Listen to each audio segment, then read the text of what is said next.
விண்மீன்களை கடந்து வந்து ஆன்மா அங்கேயே தங்குமா? ஆன்மாவின் பயணம் முடிவடையவில்லை.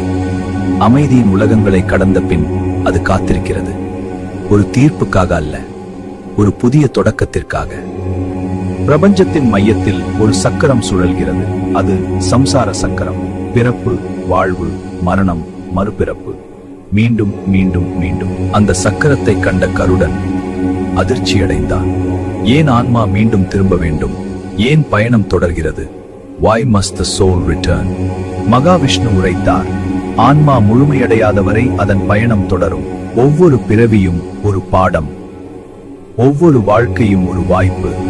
கர்மா விதைகள் போல ஒரு வாழ்க்கையில் விதைக்கப்படுகின்றன, மற்றொரு வாழ்க்கையில் முளைக்கின்றன. அவை ஆன்மாவை மீண்டும் அழைக்கின்றன.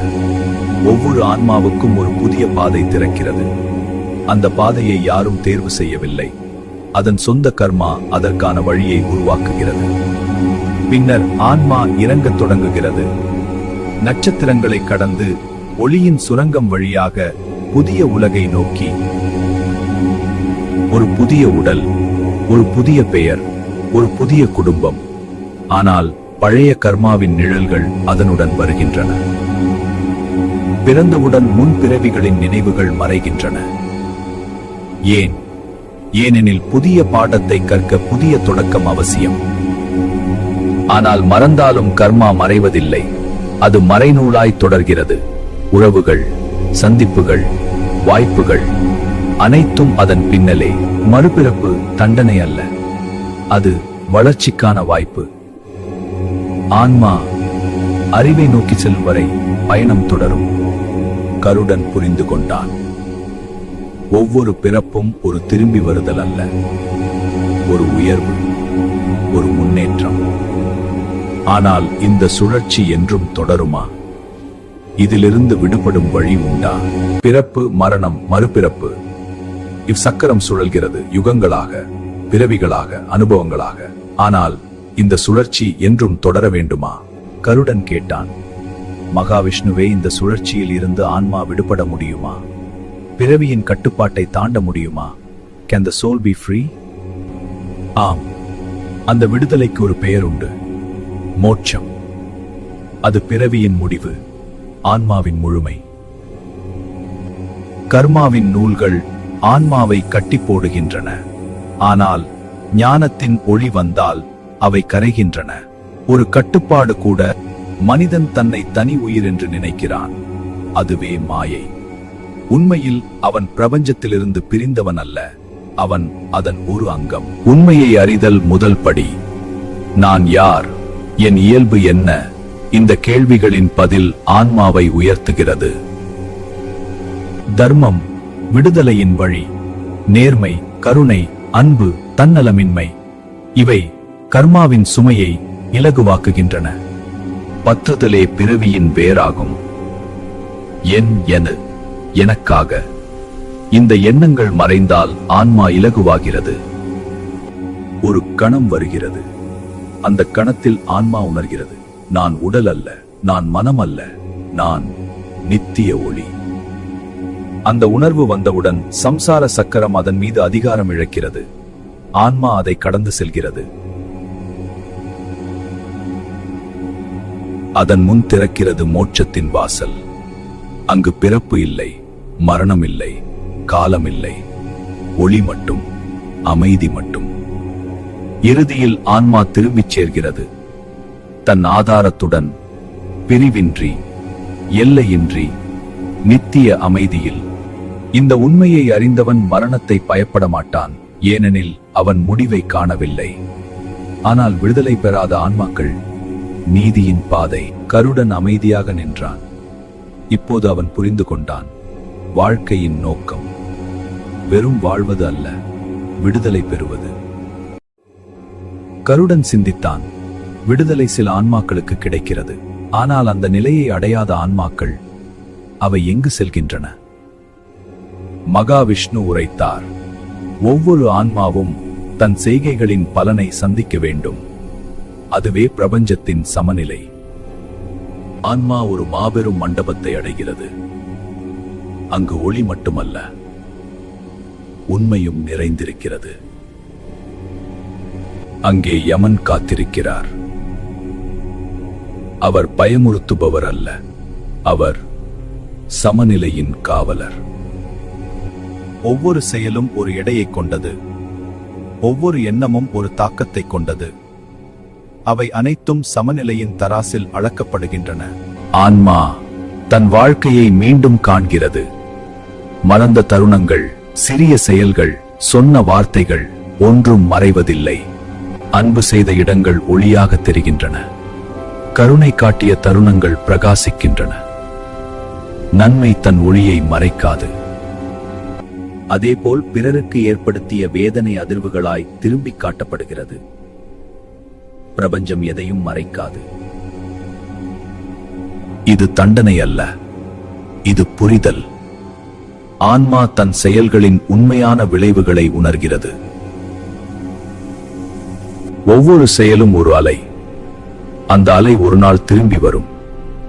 அதுவே விளைவு. Cause always returns as effect. கருடன் புரிந்து கொண்டான். பிரபஞ்சத்தில் அநீதி இல்லை. தாமதம் இருக்கலாம், ஆனால் தவறு இல்லை. நீதியை யாரும் திணிக்கவில்லை. ஆன்மா தன் உண்மையை தானே சந்திக்கிறது. புரிதலுக்கு பின் புதிய பாதை திறக்கிறது. அமைதியா, மறுபிறப்பா, அல்லது மேலான உலகங்களா? Where does the soul go next? உண்மையை சந்தித்த பின் ஆன்மா அடுத்த பாதையை நோக்கி நிற்கிறது. அது முடிவல்ல, இன்னும் உயர்ந்த உலகங்கள் காத்திருக்கின்றன. கருடன் வியப்புடன் கேட்டான், இந்த உலகங்கள் யாவை? அவை ஏன் இருக்கின்றன? அவற்றை அடைவது யார்? மகாவிஷ்ணு உரைத்தார், பிரபஞ்சம் ஒரே உலகம் அல்ல, அதில் பல நிலைகள் உள்ளன. ஒவ்வொன்றும் ஆன்மாவின் வளர்ச்சிக்கான இடங்கள். சில உலகங்கள் அமைதியின் தளங்கள். அங்கு ஆன்மா ஓய்வடைகிறது. அதன் பயணத்தின் சுமைகள் மெதுவாக கரைகின்றன. சில உலகங்கள் ஞானத்தின் உலகங்கள். அங்கு ஆன்மா உண்மைகளை கற்கிறது, பிரபஞ்சத்தின் மறைந்த ரகசியங்களை உணர்கிறது. சில உலகங்கள் சிந்தனைக்கானவை. அங்கு ஆன்மா தன்னை ஆராய்கிறது, தன் குறைகளை, தன் வளர்ச்சியை தெளிவாக காண்கிறது. உயர்ந்த சில ஆன்மாக்கள் சேவையின் உலகங்களை அடைகின்றன. அவை பிற ஆன்மாக்களுக்கு வழிகாட்டுகின்றன. அன்பு அவற்றின் மொழி. ஆன்மா தன் தூய்மைக்கு ஏற்ப உயர்கிறது. கர்மாவின் சுமை குறைந்தால் அது மேலும் உயர்கிறது. ஒளி அதிகரிக்கிறது, அமைதி ஆழமாகிறது. இந்த உலகங்களின் அழகு மனித கற்பனைக்கு அப்பாற்பட்டது. அங்கு ஒளிசை போல் ஓடுகிறது, அமைதி ஒரு உயிராய் திகழ்கிறது. கருடன் புரிந்து கொண்டான், மரணம் இழப்பு அல்ல, அது மேலான உலகங்களுக்கு ஒரு வாயில். மகாவிஷ்ணு உரைத்தார், ஒவ்வொரு ஆன்மாவும் தன் வளர்ச்சிக்கேற்ற இடத்தை அடைகிறது. பிரபஞ்சம் எப்போதும் சரியான பாதையை அளிக்கிறது. ஆனால் இந்த உலகங்களும் இறுதி அல்ல, அவை ஒரு இடைநிலை. இன்னும் மேலான உண்மை உள்ளது. இந்த உலகங்களை தாண்டி ஒரே ஒரு இலக்கு, முழுமையான ஒன்றிணைவு. அதுவே ஆன்மாவின் இறுதி தேடல். அடுத்த பகுதியில் ஆன்மா இறுதியாக எதை அடைகிறது என்பதை காண்போம். உயர்ந்த உலகங்கள் இறுதி இலக்கு அல்ல. உயர்ந்த உலகங்களையும் தாண்டி ஆன்மா மேலெழுகிறது. அங்கு இடமில்லை, காலமில்லை, அளவுகளே இல்லை. ஒளி மட்டும், அமைதி மட்டும். கருடன் மௌனமாக நின்றான். அவன் கண்டது வார்த்தைகளால் விவரிக்க முடியாத ஒன்று. அது அமைதியின் உச்சம். கருடா, இதுவே ஆன்மாவின் இறுதி இலக்கு, அனைத்து பயணங்களின் முடிவு. இங்கே தனித்தன்மை கரைகிறது. நான், எனது, என்னுடையது, இந்த எல்லைகள் அனைத்தும் மறைகின்றன. ஆன்மா உணர்கிறது, தான் ஒருபோதும் பிரிந்ததில்லை. அது எப்போதும் மூலத்துடன் ஒன்றாயிருந்தது. ஒரு நதி கடலில் கலப்பதைப் போல ஆன்மா தன் ஆதாரத்தில் இணைகிறது. அங்கு திரும்பிச் செல்லுதல் இல்லை. அந்த நிலையில் சிந்தனை இல்லை, வேண்டுதல் இல்லை, பயம் இல்லை, அமைதி முழுமையாக நிறைந்துள்ளது. அங்கு இன்பம் இல்லை, துன்பமும் இல்லை. ஏனெனில் இவை இரண்டும் கடந்த நிலை. அது பூரண நிலை. கருடன் புரிந்து கொண்டான். மோட்சம் ஒரு இடம் அல்ல, ஒரு நிலை, ஒரு விழிப்பு. மகாவிஷ்ணு உரைத்தார், ஆன்மா தன்னை உணர்ந்தவுடன் அது விடுபடுகிறது. அறிவு விடுதலையின் திறவுகோல். மனித வாழ்க்கை சாதாரண வாழ்வு அல்ல, அது இந்த உயர்ந்த ஒன்றிணைவிற்கான தயாரிப்பு. ஒவ்வொரு அனுபவமும் ஒரு படி. எல்லா ஆன்மாக்களும் இறுதியில் ஒரே உண்மையை அடைகின்றன. அவை தொடங்கிய இடத்திற்கே திரும்புகின்றன.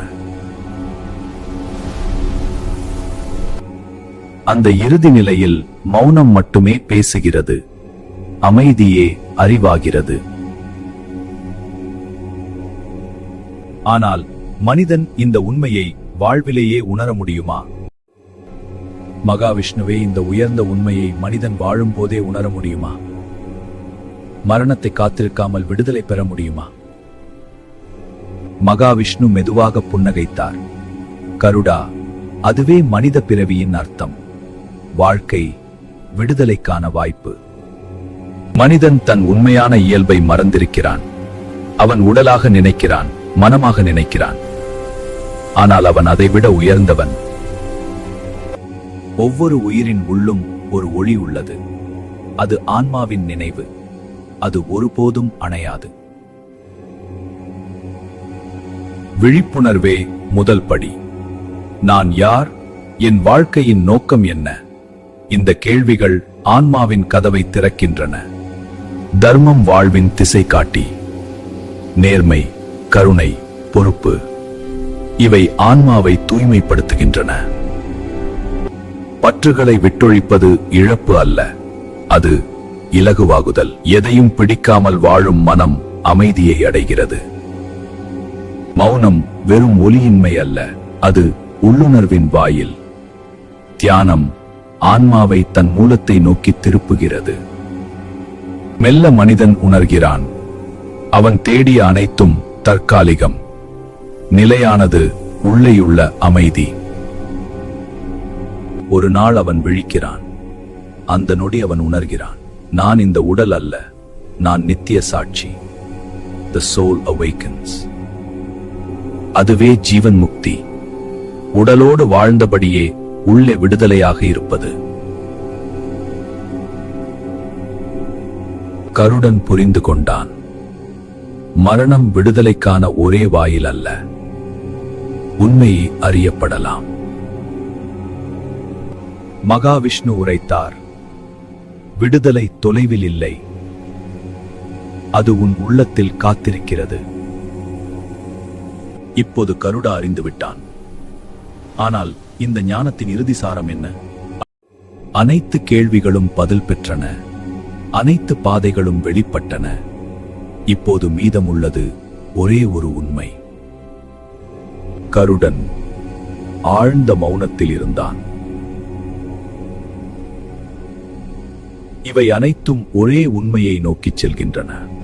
கருடா, இந்த ஞானத்தின் சாரம் மிக எளிமையானது. ஆனால் அதை உணர்வதே கடினம். வாழ்க்கை ஒரு நிழல், ஒரு அலை, ஒரு கணம். அது வந்து செல்கிறது. அதை பிடிக்க முயல்வது துன்பத்தின் தொடக்கம். உடல் ஒரு ஆடை, மனம் ஒரு கருவி. ஆனால் நீ அவை அல்ல, நீ அவற்றை காணும் சாட்சி. You are not the body. உலகங்கள் மாறலாம், உடல்கள் மாறலாம், பிறவிகள் மாறலாம். ஆனால் ஆன்மா மாறாது. அது நித்தியம். துன்பத்தின் காரணம் இழப்பு அல்ல, அறியாமை. நிலையற்றதை நிலையானது என நம்புவது, அதுவே மாயை. விடுதலைக்கான பாதை வெளியில் இல்லை, அது உள்ளே. அறிவு, தர்மம், அமைதி, தியானம் இவையே அதன் படிகள். ஒரு நாள் மனிதன் விழிக்கிறான். அந்த கணத்தில் அவன் உணர்கிறான், நான் தேடியது அனைத்தும் என்னுள் இருந்தது. மகாவிஷ்ணு உரைத்தார், மரணத்தை பயப்படாதே, அது முடிவு அல்ல. வாழ்க்கையை பற்றிக் கொள்ளாதே, அது நிலையானது அல்ல. உண்மையை அறிந்து கொள், அதுவே அமைதி. அந்த நொடி கருடன் முழுமையாக புரிந்து கொண்டான். அறிவு பயத்தை கரைக்கிறது, உண்மை விடுதலையை தருகிறது. இந்த ஞானம் கருடனுக்காக மட்டுமல்ல, ஒவ்வொரு உயிருக்கும், ஒவ்வொரு மனிதனுக்கும். இது விழிப்புணர்விற்கான அழைப்பு. இறுதியில் மௌனம் மட்டுமே மீதமிருக்கும். அங்கே எந்த கேள்வியும் இல்லை, எந்த பயமும் இல்லை, அமைதி மட்டும். உண்மையை அறிந்தவன் ஏற்கனவே விடுதலையானவன்.